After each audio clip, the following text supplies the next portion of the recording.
Hi ma'am, hanumaktada kangnay mubang channel gi maikaidagi ma'am taram nochari ma'am wasidi video anobum pudon laksare ma'am wasi video sikra ngai ni khalle ma'am brother makhangna ok thong chabiro haibe damata ok thong chajar pune ngasi je ado ma'am ngasi gi wisantang pijage ma'am chahina aroi bana yausilakpa adagidi Christian chatpa chilinaw singina asise yam nungaiba numit ama oiba aduna Christmas na lakpada mayam saruk yazari ayakso aduna mayam ngasi Christmas numit sida aiso mayam gi enjoy tawbo ina aiso hawo mathen khar langjar tham leijare ado mayam kai kai matheno ha matamda ahan bada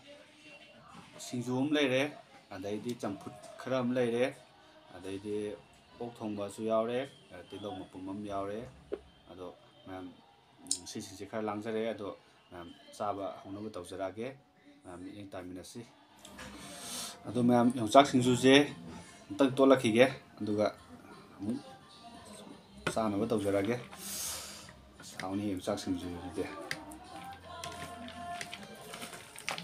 ꯃꯣꯔꯣꯛꯇꯤ ꯁꯥꯗꯧ ꯃꯥꯜꯂꯦ ꯉꯁꯤ ꯅꯨꯃꯤꯠꯁꯦ ꯃꯣꯔꯣꯛꯇꯤ ꯐꯖꯅ ꯍꯥꯞꯈꯤꯕꯅꯦ ꯑꯩꯅ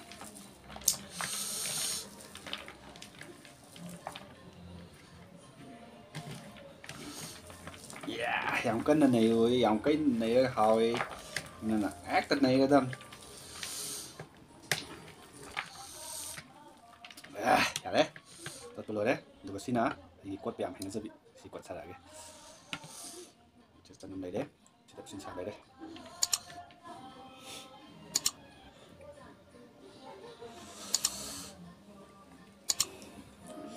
ngasi je si hana target tawage masih di kamay chadi no gyalam tadre saman nei tahak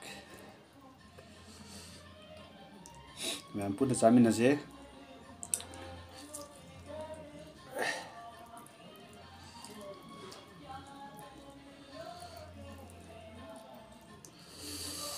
ma'am chamin ase am chawe han je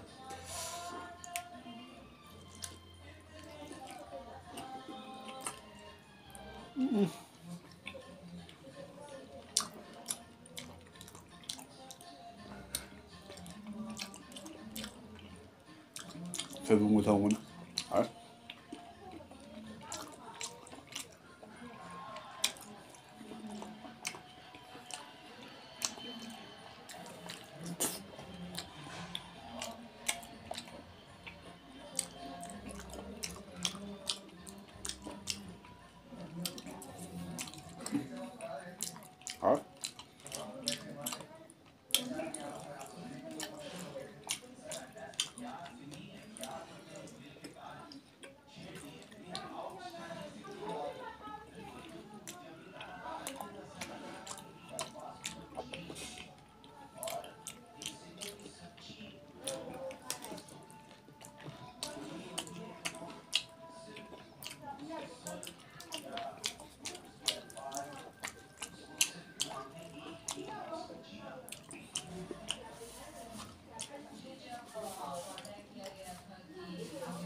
Nanti je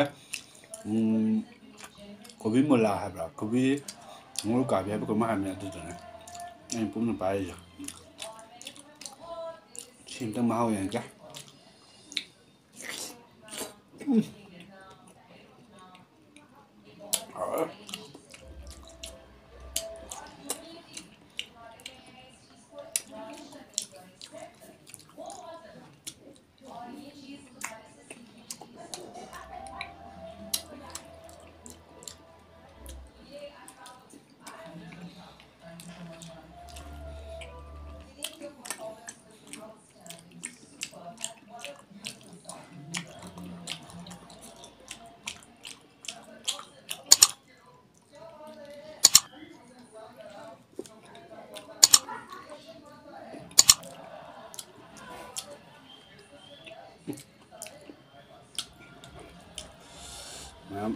하오니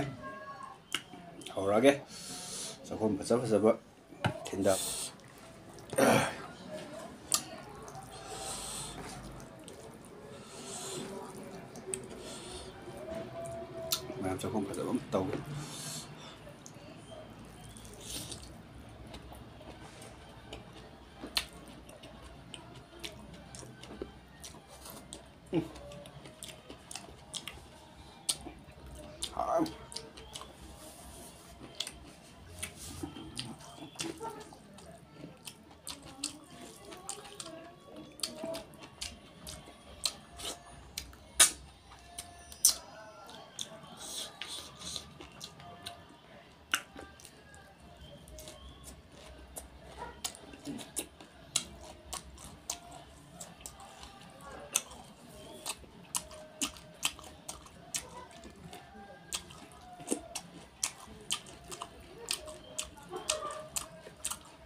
Mua khát tỏi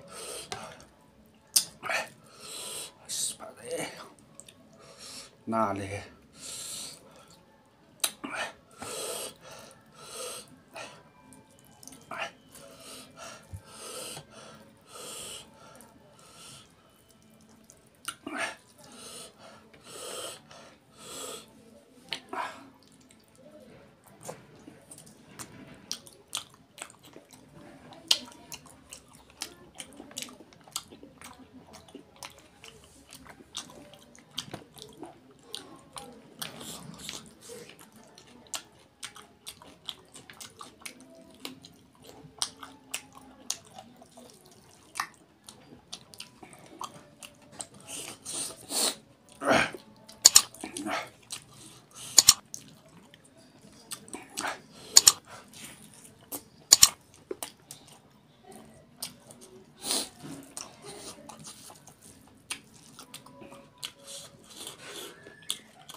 singsu moro gue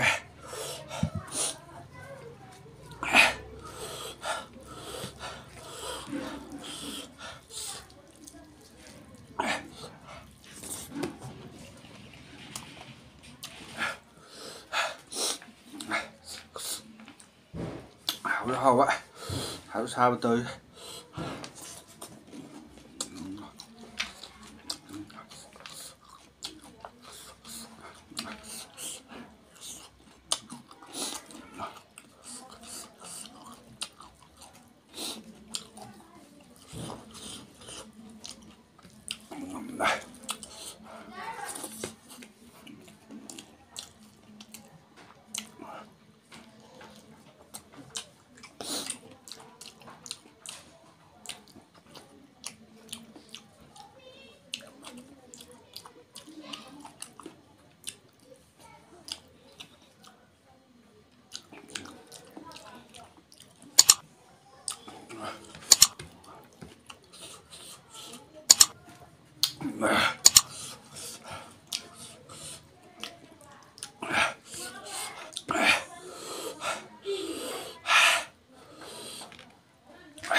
ꯑꯗꯨꯅꯤ ꯃꯌꯥꯝ ꯃꯣꯔꯣꯛꯁꯨ ꯁꯥꯔꯦ ꯑꯗꯨ ꯆꯥꯕ ꯂꯣꯏꯁꯤꯜꯂꯦ ꯑꯗꯨ ꯃꯌꯥꯝ ꯃꯊꯪꯒꯤ ꯚꯤꯗꯤꯑꯣꯗ ꯑꯃꯨꯛ ꯌꯦꯡꯃꯤꯟꯅꯔꯁꯤ ꯚꯤꯗꯤꯑꯣꯁꯦ ꯅꯨꯡꯉꯥꯏꯕꯤꯔꯒꯗꯤ ꯂꯥꯏꯛ ꯁꯤꯌꯔ ꯁꯕꯁꯀ꯭ꯔꯥꯏꯕ ꯇꯧꯕ ꯀꯥꯎꯕꯤꯔꯝꯒꯅꯨ ꯏꯆꯤꯜ ꯏꯅꯥꯎꯁꯦ ꯚꯤꯗꯤꯑꯣꯁꯦ ꯃꯇꯥꯡ ꯁ꯭ꯋꯥꯏꯗ ꯂꯣꯏꯁꯤꯟꯖꯔꯒꯦ